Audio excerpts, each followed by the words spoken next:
All right, welcome. In this explainer, we're going to break down why people buy the things they do. I mean, have you ever really stopped to think about why you picked one brand of bubble tea over another, or why you feel like you just have to get the new iPhone? Well, today we're going to dig into the psychology behind all our shopping habits. Okay, let's dive right in. So here's the plan for today. We're going to cover 5 main areas. We'll start with the big question: why do we buy things? Then we'll try to get inside the buyer's mind. After that, we'll look at the 4 key things that influence us.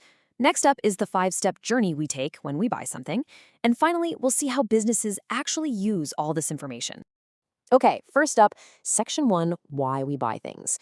We're going to start with the absolute basics here. Let's get into it. So, let me ask you a question. What was the last thing you bought? And more importantly, why did you buy it? Seriously, think about it.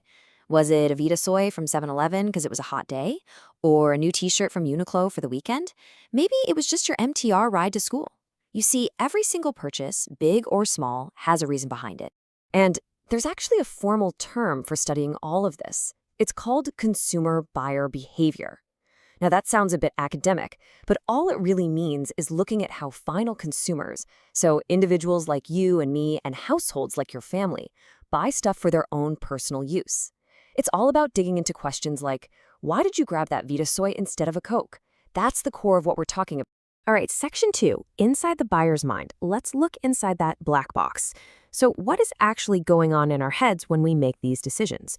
Well, marketers have a special model to try and understand this. Let's check it out.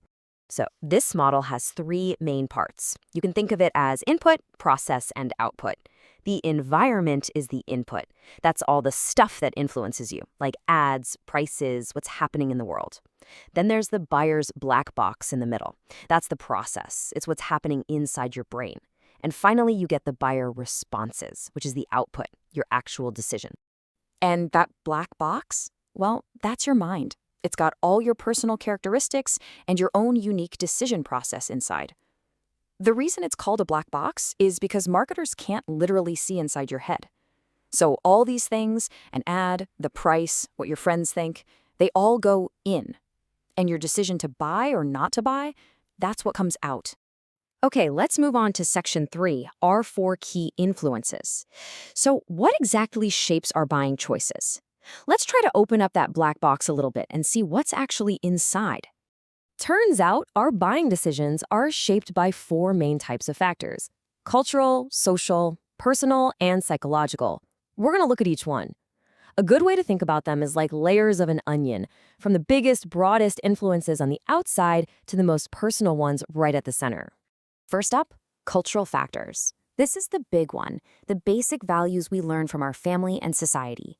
Things like culture, subculture, and social class. For example, in Hong Kong, maybe your family always goes for yum cha on Sundays. That's part of our culture, right? And it definitely influences your food choices. Next, we have social factors. This is all about groups, family, and our role and status. You know, this is when you message your friends on WhatsApp to ask, hey, should I get this new phone? Or when you see what members of the band Mirror are wearing on Instagram and you suddenly feel like you need that same jacket. Your family is a huge influence here too. Then we get even more specific with personal factors. This layer is all about you as an individual. Things like your age, your job, how much money you have, your lifestyle, even your personality.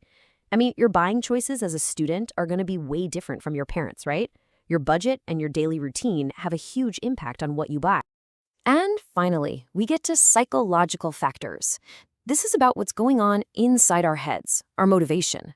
A really famous idea here is Maslow's hierarchy of needs. The idea is pretty simple. You have to take care of your basic needs at the bottom of the pyramid first, like food and water.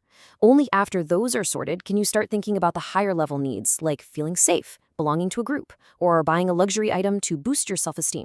All right, section 4, the 5-step buying journey. Now we're going to go from I need it to I bought it.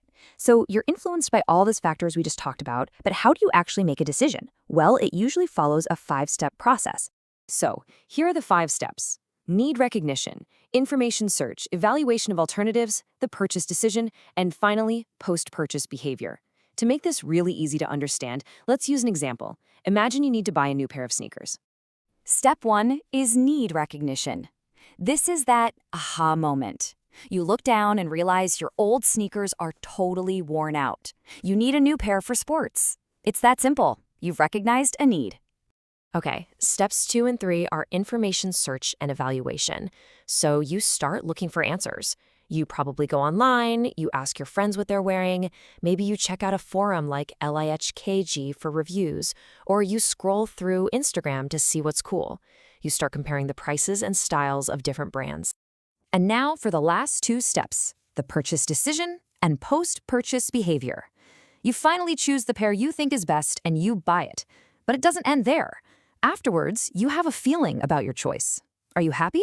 Or do you maybe regret it a little? That feeling is super important for brands.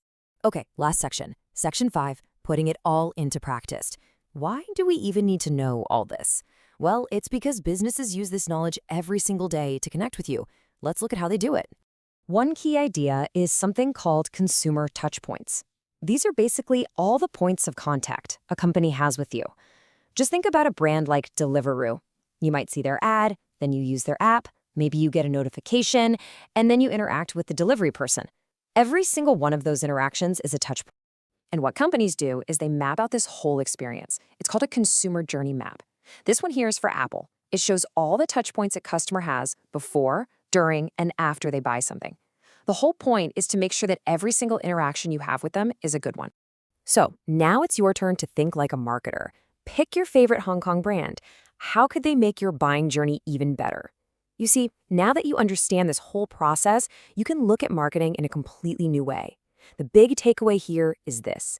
Every choice you make as a consumer tells a story. It's a story about you. And the really smart brands, they're trying to make sure they're a positive part of that story.